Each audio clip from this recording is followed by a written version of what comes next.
Un riche homme d'affaires rentre plus tôt que prévu de son voyage d'affaires. À sa grande surprise, il découvre sa femme en train de s'amuser dans la piscine avec un jeune homme séduisant. Il se détourne sans un mot et rejoint leur chambre, où il trouve les draps complètement en désordre. Rien qu'à cette vue, il devine à quel point la nuit précédente a dû être passionnée. Pourtant, il ne cherche pas à les surprendre sur le fait, car il a reconnu ce jeune homme. Et une idée bien précise commence à germer dans son esprit. Le soir, quand sa femme rentre à la maison, il l'appelle doucement. Il ne lui reproche rien, ne mentionne même pas l'adultère. Au contraire, il lui dit qu'il l'aime toujours profondément. La femme, lassée depuis longtemps de ce mari plus âgé, lui répond d'un ton froid et s'apprête à quitter la pièce. Mais à peine a-t-elle tourné le dos que l'homme saisit une arme. « Transmets mes salutations à ton jeune amant », dit-il d'un ton glacial. Lorsqu'elle se retourne, exaspérée, un coup de feu retentit. La balle la frappe en pleine tête, et elle s'effondre. Le jardinier, alerté par le bruit, accourt pour demander ce qu'il se passe. Le riche homme tire alors 2 coups de feu en direction de la fenêtre, effrayant le jardinier, puis un 3e tir. Pourquoi? Très vite, la police encercle la demeure. Ne sachant pas ce qui se passe à l'intérieur, les agents n'osent pas intervenir. Ils utilisent un haut-parleur pour tenter de convaincre le tireur de se rendre. Mais le millionnaire ne cherche pas à fuir, son plan parfait vient seulement de commencer. Le chef de la police tente de communiquer avec lui. L'homme accepte de parler, mais à une seule condition, que le chef entre seul.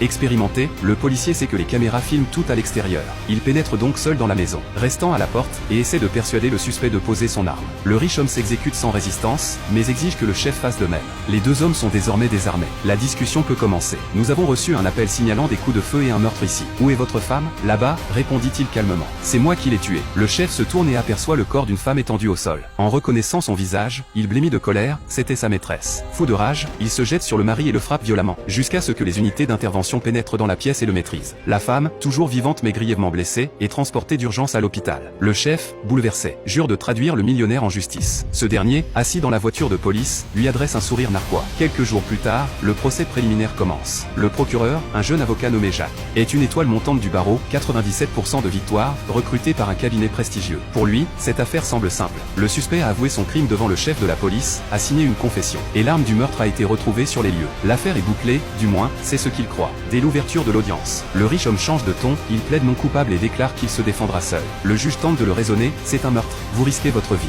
Vous passer d'avocat serait du suicide. Mais l'homme insiste, c'est son droit. Avant la fin de l'audience, il provoque même Jacques, je veux passer directement au procès, inutile de perdre du temps. Jacques, sûr de lui, accepte. Mais le soir même, un appel bouleverse tout. Un collègue informe Jacques que le rapport balistique vient de tomber, l'arme trouvée chez le suspect n'a jamais tiré. Aucune trace de poudre, aucun résidu, aucun sang. Et malgré une fouille complète, la police n'a trouvé aucune autre arme. Les douilles retrouvées sur place ne portent aucune empreinte. Autrement dit, rien ne prouve que le riche homme ait tiré. Jacques comprend enfin pourquoi l'accusé paraissait si serein. Il ignore comment il s'y est pris, mais tout a été préparé avec une précision diabolique. Peu importe, se dit-il, la confession écrite suffira à le condamner. Le procès s'ouvre. 3 témoins sont appelés par l'accusation. Le premier, le jardinier, explique avoir entendu les coups de feu et n'avoir vu personne d'autre entrer dans la maison avant l'arrivée de la police. Le second, le médecin de la femme, confirme que la victime a reçu une balle dans la tête, que la balle est toujours logée dans son crâne, et qu'elle est désormais dans un état végétatif, maintenue en vie par des machines. Ces témoignages visent à établir de fait qu'aucune autre personne n'a pu commettre le crime, et que, bien que la femme soit encore en vie, il s'agit bien d'une tentative de meurtre. Pendant ce temps, le riche homme reste impassible, esquissant quelques croquis, visiblement amusé. Les témoignages ne suffisent pas à le relier directement au crime.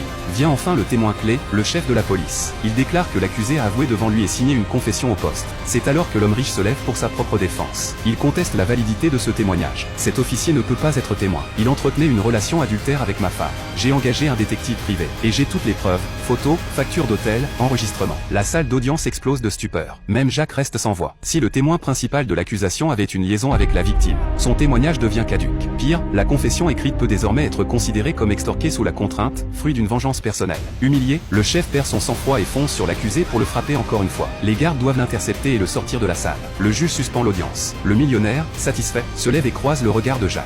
Ce dernier comprend qu'il a affaire à un adversaire redoutable. S'il ne trouve pas de nouvelles preuves d'ici la semaine prochaine, le riche homme sera déclaré non coupable et libre.